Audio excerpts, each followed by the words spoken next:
चलिए guys start करते हैं दोबारा से अपना लेक्चर। और वो भी कहाँ से, जहाँ पे हमने लास्ट लेक्चर छोड़ा था वहीं से स्टार्ट करते हैं। हम बात कर रहे थे पोस्ट फर्टिलाइजेशन।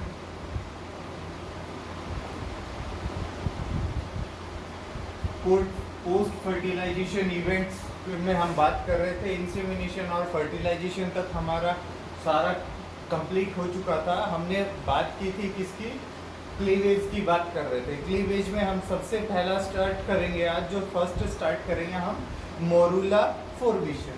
जो हम फर्स्ट अभी स्टार्ट करेंगे उसके हम क्या करेंगे,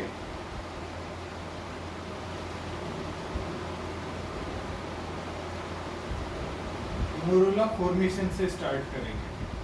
ठीक है, मोरूला फॉर्मेशन और इसमें कैसे मोरूला फॉर्मेशन होता है और ये कहाँ से बनेगा, कैसे बनेगा। क्लीवेज होगा किसके अंदर, जाइगोट के अंदर। जब क्लीवेज होगा तो क्या बनेगा,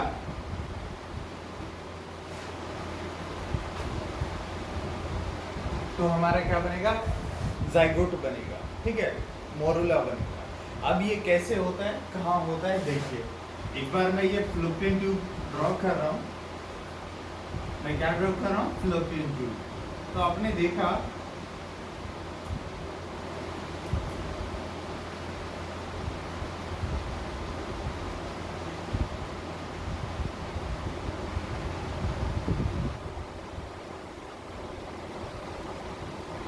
फिलोपियन ट्यूब में हमने देखा कि यहाँ पे क्या होता है, फर्टिलाइजेशन होता है। यहाँ पे फर्टिलाइजेशन हुआ। ठीक है, फर्टिलाइजेशन के 24 घंटे बाद, अप्रॉक्सीमेटली 24 आवर्स के बाद इसमें क्या स्टार्ट हो जाता है, डिवीजन स्टार्ट हो जाता है, क्लीवेज। ठीक है, डिवीजन स्टार्ट हो जाता है। और ये डिवीजन क्या होगा, अनइक्वल डिवीजन होगा, अनइक्वेशनल डिवीजन होगा, बराबर डिवीजन नहीं होगा।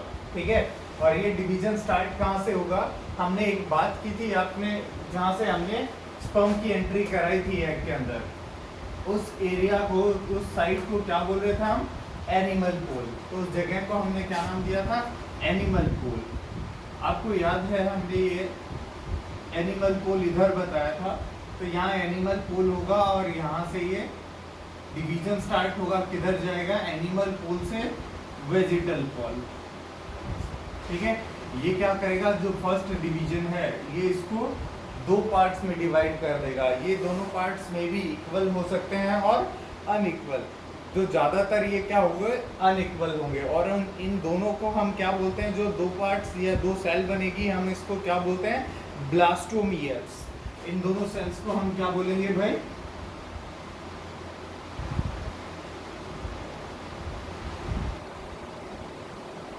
ब्लास्टोमियर्स। क्या बोलेंगे, इन दोनों सेल्स को हम ब्लास्टोमियर्स बोलेंगे। ठीक है, इसके बाद 24 लगभग 24 आवर्स के बाद यहाँ से यहाँ तक ये इसने कितना टाइम लिया, लगभग 24 आवर्स। इसके 24 आवर्स बाद क्या होता है, एक और डिवीजन होता है। और वो डिवीजन क्या होगा, यहाँ से 2 सेल स्टेज से वो क्या हो जाएगा, 4 सेल स्टेज हो जाएगी। 4 सेल स्टेज के बाद लगभग हर 60 से 90 मिनट के अंदर, यानी कि हम बात करते हैं किसके, 60 टू 90 मिनट के इंटरवल पे यहाँ पे क्या होगा, डिवीजन होता रहेगा। और ये सेल किस में बन जाएगी, कितने में बदल जाएगी, 16 two 32 cell stage, 16 two 32 cell stage हो जाएगी। यानी कि 16 से 32 सेल स्टेज में कन्वर्ट हो जाएगी।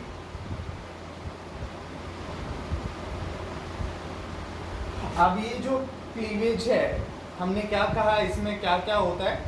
ठीक है, ये थर्ड डे पे, यहाँ जब फर्टिलाइजेशन हुआ उसके 3 दिन बाद ये कहाँ एंटर करेगी, यूट्रस के अंदर ये एंटर कर जाएगी। और यूट्रस के अंदर क्या एंटर करेगा, 16 टू 32 सेल स्टेज एंटर करेगा, जिसको हम क्या बोल रहे हैं, ब्लास्टोमियर्स। क्या बोल रहे हैं इसको हम, ब्लास्टोमियर्स। ठीक है,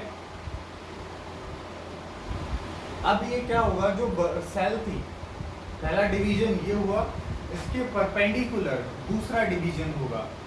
पहला ऐसे हुआ, एनिमल पोल टू वेजिटल पोल, और इसके परपेंडिकुलर में क्या हुआ, दूसरा डिवीजन हुआ। एक मिनट देखिएगा,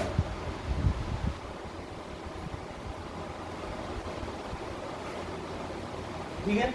इसके कैरेक्टरिस्टिक फीचर लिख लेते हैं एक बार। ये यहाँ पे फर्स्ट डिवीजन में क्या बना, 2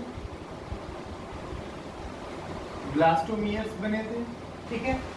उसके बाद ये डिवीजन जो हुआ था ये क्या था, अनइक्वल डिवीजन था, अनइक्वल डिवीजन था, ठीक है। कहां से कहां हुआ था, एनिमल पोल से वेजिटल पोल की तरफ हुआ था, ठीक है। कैसे हुआ था, इंडिटरमाइंड थोड़ी था ये, इंडिटरमाइंड, इंडिटरमाइंड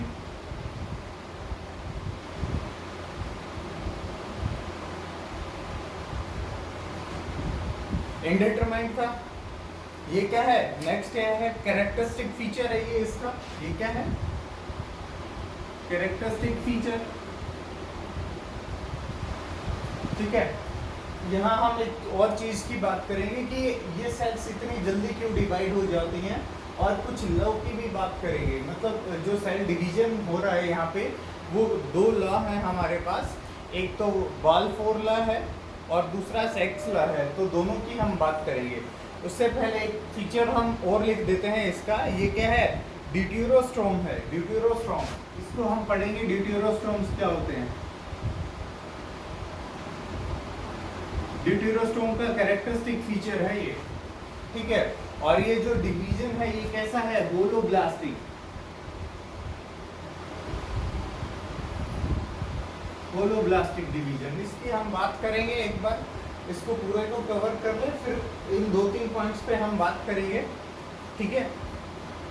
तो हमने क्या कहा था कि लार्ज सेल डिवाइड होती है पहले 2 में, और उसके परपेंडिकुलर क्या होगा, दूसरा डिवीजन होगा, यानी कि लगभग 90 डिग्री से इसका ऐसे सेकंड डिवीजन होगा। और अब ये क्या होगा, मोरुला कॉम्पैक्शन के अंडर आ जाएगा, और बिगर सेल किस में बन जाएगी, मतलब एक सेल बहुत सारी सेल्स में डिवाइड हो जाएगी, एक सेल बहुत सारी सेल्स में डिवाइड हो जाएगी। और लास्ट में ये हमें कैसा नजर आएगा, जब 16 सेल स्टेज होगी इसमें, मैं एक बार इसको रब कर रहा हूँ, उस टाइम हमें ये कैसा नजर आएगा वो देखते हैं।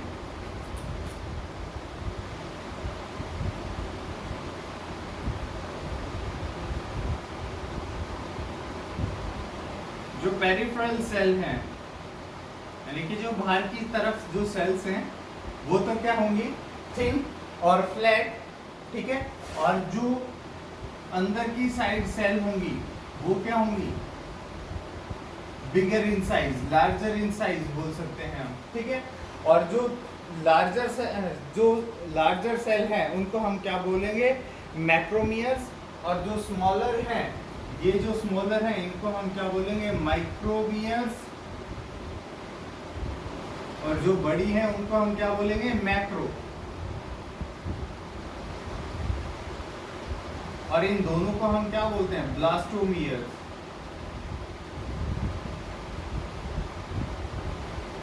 ब्लास्टोमियर, इन दोनों को हम क्या बोलेंगे, ब्लास्टोमियर, ठीक है।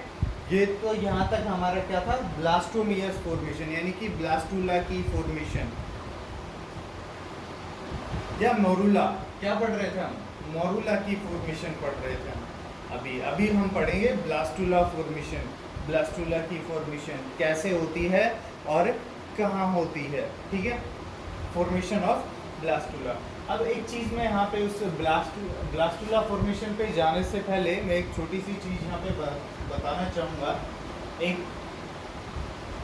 कि यहाँ पे जो डिवीजन होता है ना वो कितना टाइम लेता है, 60 to 90 मिनट्स लेता है। लेकिन यहाँ पे एक और चीज़ भी है कि जो सेल यहाँ पे डिवाइड होगी ना, वो कभी भी G1 और G2 साइकिल में एंट्री नहीं करेगी, ठीक है। वो कभी भी G1 और G2 में डिवाइड नहीं करेगी, एंटर नहीं करेगी। यानी कि हम बोल सकते हैं कि जो डिवीजन होगा विदाउट G1 और G2 होगा। ये आपने लास्ट क्लास में पढ़ा होगा 11th में, क्या सेल साइकिल सेल डिवीजन के अंदर ये आपने पढ़ा होगा, ठीक है। सिर्फ क्या होता है यहाँ पे S एंड M फेज होती है। यहाँ पे जो सेल डिवाइड करेंगी उसमें क्या होगा, एस एंड एम फेज होंगी। एस एंड एम फेज, सिर्फ ये दो फेज होंगी जो कौन सी सेल डिवाइड करेगी, जब हमारी जो डिवाइडिंग सेल है यानी कि जो जाइगोटिक सेल है वो डिवाइड करेगी, उसमें सिर्फ ये फेज होंगी, ना कि ये कहाँ से कहाँ जाएगी, वो सिंथेसिस फेज से एम फेज में और एम फेज से वापस किस में आ जाएगी, ठीक है, फर्दर वो डिवाइड नहीं करेगी। एक चीज और, यहाँ पे डिवीजन के अंदर न्यूक्लियस का कोई कंट्रोल नहीं होता, डिवीजन पे कोई कंट्रोल नहीं होता। यहाँ पे साइटोप्लाज्म जो होता है, साइटोप्लाज्मिक कंट्रोल होता है डिवीजन के ऊपर, और न्यूक्लियस का जो कंट्रोल होता है वो न्यूक्लियर डिवीजन पे ही होता है, और यहाँ पे बाकी सेल के ऊपर साइटोप्लाज्मिक डिवीजन का साइटोप्लाज्म का कंट्रोल होता है, ठीक है। पहले तो जब ये सेल डिवाइड होगी तो न्यूक्लियस टू साइटोप्लाज्मिक रेशियो क्या होगा, इंक्रीज होगा, लेकिन जब क्या होगा, जब ये फुली मैच्योर हो जाएंगी, जब ये हो जाएगी अच्छे से, तो इसमें क्या होगा, न्यूक्लियस टू साइटोप्लाज्मिक रेशियो क्या हो जाएगा, डिक्रीज हो जाएगा, यानी कि जैसे नॉर्मल सेल में होता है, जैसे नॉर्मल सेल के अंदर न्यूक्लियस टू साइटोप्लाज्मिक रेशियो होता है, ठीक है। आगे चलते हैं अब, फॉर्मेशन ऑफ ब्लास्टोसाइट्स, फॉर्मेशन ऑफ ब्लास्टोसाइट्स, ठीक है। देखते हैं फॉर्मेशन ऑफ ब्लास्टोसाइट, इसको मैं एक बार रब कर देता हूं।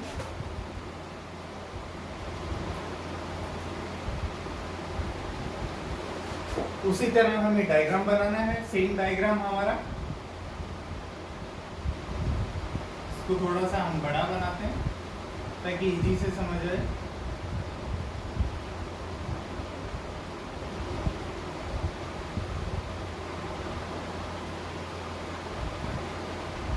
ठीक है, ये हमारी सेल थी, हमने अभी बताया था, ठीक है।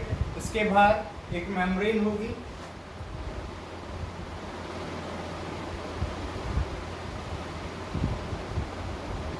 और जो मैक्रोवियर्स जो हमने अभी पढ़े थे वो क्या होगा, वो एक साइड डिपॉजिट हो जाएगा, ठीक है, वो एक साइड डिपॉजिट हो जाएगा और वन साइड, इस साइड वो डिपॉजिट हो जाएगा।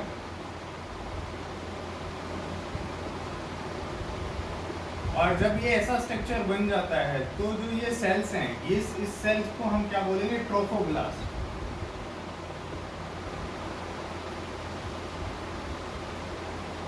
एक मिनट भाई, मैं ये चेंज कर लेता हूँ, मार्कर चेंज करना पड़ेगा।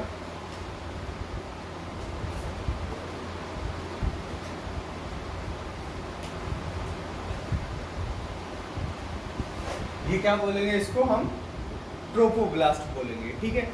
और जो ये सेल्स होंगी, ये सेल को हम क्या बोलते हैं, इनर सेल मास भी बोलते हैं, और इस एरिया को हम क्या बोलते हैं, एम्ब्रियोनिक नोड। इस एरिया को हम क्या बोल देंगे,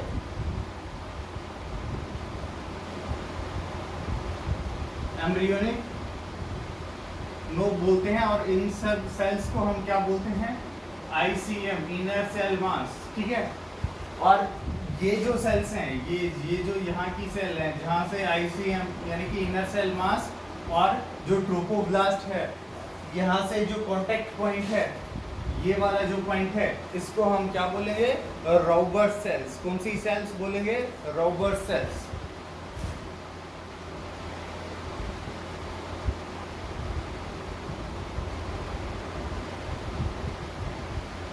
ये इसके साइंटिस्ट के नाम पे है जिसने ये बताया था, रॉबर्ट सेल्स। इस जगह को हम क्या बोलते हैं, एम्ब्रियोनिक नोब भी बोलते हैं, इसको हम क्या बोलते हैं, एम्ब्रियोनिक नोब, ठीक है।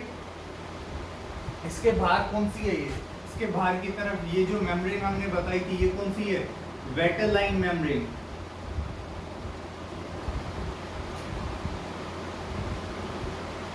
वेटेलाइन मेम्ब्रेन है, ये बाहर की तरफ कौन सी मेम्ब्रेन है, वेटेलाइन मेम्ब्रेन, ठीक है। अब देखो यहाँ पे इससे जो पहले वाला स्ट्रक्चर था ना, उसमें वेटेलाइन मेम्ब्रेन भी रहेगी, उससे एक और जो हमने बताई थी, कौन सी मेम्ब्रेन, कोरोना रेडिएटा, वो भी रहेगी, और जोना पेलेसुडा भी रहेगी, ठीक है। इसके बाद जोना पेलेसुडा है, उसके बाहर क्या थी, हमारी कोरोना रेडिएटा, तो वो भी रहेगी। पहले वाले स्ट्रक्चर में तीनों परसिस्ट करेंगी। एक बार मैं वो बना देता हूँ। एक बार यहाँ आप देखिए, एक ये है और दूसरी हमारी सबसे बाहर ये है। तो जो सबसे बाहर थी उसका नाम आजकल फेमस हो रखा है कोरोना रेडिएटा। ठीक है, इसके अंदर ये कौन सी है? जोना पैलासुडा, वेटेलाइन मेम्ब्रेन। ठीक है, तो ये तीनों परसिस्ट करेंगे, इसके ऊपर तीनों परसिस्ट करेंगे। इसको आपको पता है ना, कोरोना रेडिएटा में सेल्स थी, बाहर जो सेल्स की लेयर है उसको हम कोरोना रेडिएटा बोल रहे थे। तो ये परसिस्ट करेंगी। यहाँ पे जो जोना पैलासुडा है वो ब्रेक होने लगेगी। यहाँ पे जोना पैलासुडा ब्रेक होने लगेगी। किसकी बात कर रहे हैं हम? फॉर्मेशन ऑफ ब्लास्टोसाइट्स में। फॉर्मेशन ऑफ ब्लास्टोसाइट में क्या होगा? जोना पैलासुडा ब्रेक होने लगेगी। अब इस एंड को तो हमने क्या सॉरी, एक चीज मैं यहाँ पे भूल गया। इस एंड को हमने एम्ब्रियोनल लोब बोला था और ये क्या होगा? एब एम्ब्रियोनल लोब।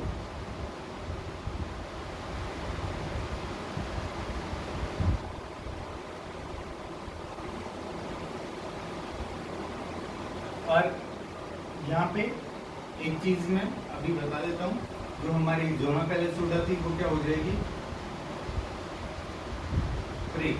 हमारी जोना पैलासुडा क्या हो जाएगी? ब्रेक हो जाएगी। यहाँ पे क्लियर है इतना? यहाँ पे जो ये कैविटी है, इस कैविटी को हम क्या बोलते हैं? ब्लास्टोसील। इस कैविटी को क्या बोलेंगे?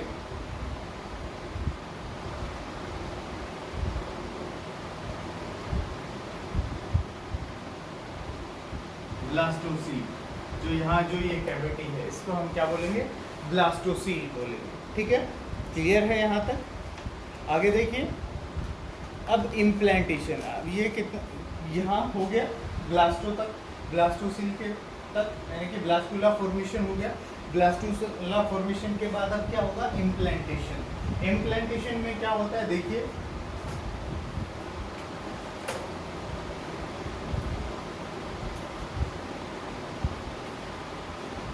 नेक्स्ट स्टेप हमारा क्या है?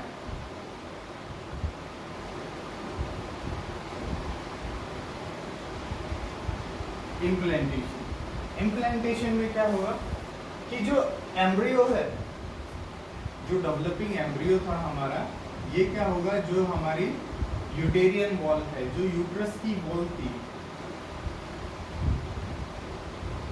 उसके साथ क्या होगा? अटैच हो जाएगा। उसके साथ अटैच होगा और उस अटैचमेंट को हम क्या बोलते हैं? इम्प्लांटेशन। तो ये कुछ ऐसा स्ट्रक्चर होगा। ठीक है, इम्प्लांटेशन की डेफिनेशन क्या है? Attachment of blastula to the endometrium. ये एंडोमेटेरियम की लाइनिंग थी ना यूट्रस की, और ये क्या था? ब्लास्टुला। तो attachment of blastula to the endometrium is called implantation. ठीक है, ये कब होता है? लगभग किस टाइम होता है? 6 to 10th डे। और अगर मान के चले, लगभग टाइमिंग ये है, लेकिन अगर प्रॉपरली बोले तो 7th डे पे ये क्या होता है? मोस्टली इम्प्लांट हो जाता है। अगर मोस्टली की मैं बात करूं, 7th डे, यानी कि फर्टिलाइजेशन के 7th डे पे क्या हो जाता है? इम्प्लांटेशन हो जाता है। 7th डे के ऊपर इम्प्लांटेशन हो जाता है। ठीक है, मैकेनिज्म इसका क्या है? मैकेनिज्म अभी हम डिस्कस करेंगे। चलिए डिस्कस करते हैं मैकेनिज्म इसका इम्प्लांटेशन का। ये हमारे पास क्या था? हमारा एंडोमेटेरियम।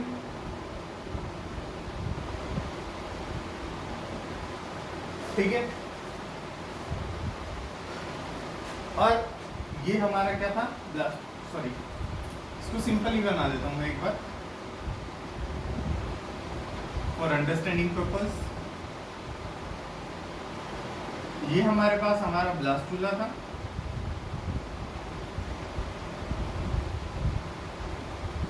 ठीक है, इसकी बाहर वाली सेल्स को हमने क्या नाम दिया था, ट्रोपोब्लास्ट। अब ट्रोपोब्लास्ट में क्या होगा भाई, जो एम्ब्रियोनल लोब था, ट्रोपोब्लास्ट में क्या होगा,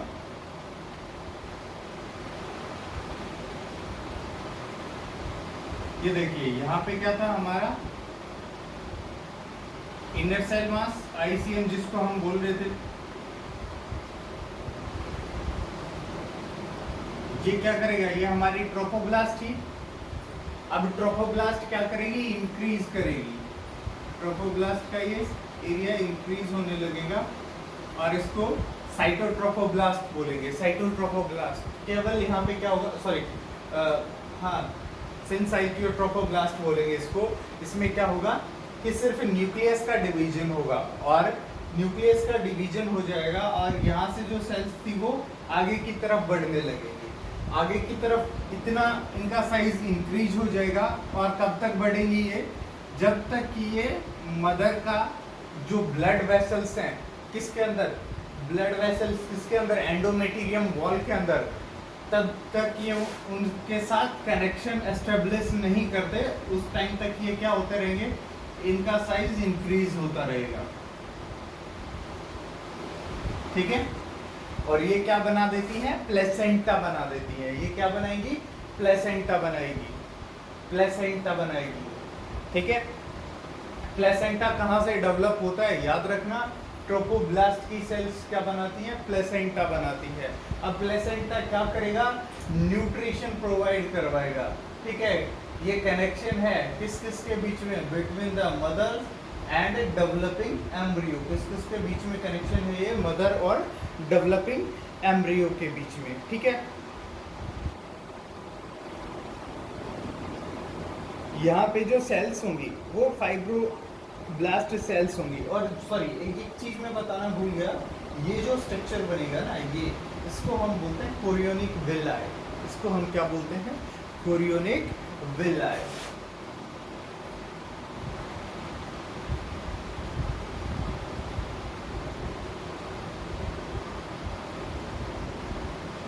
कोरियोनिक विलाई बोलते हैं इसको। ये जो स्ट्रक्चर बन रहा है इसको हम क्या बोल रहे हैं, कोरियोनिक विलाई। ठीक है,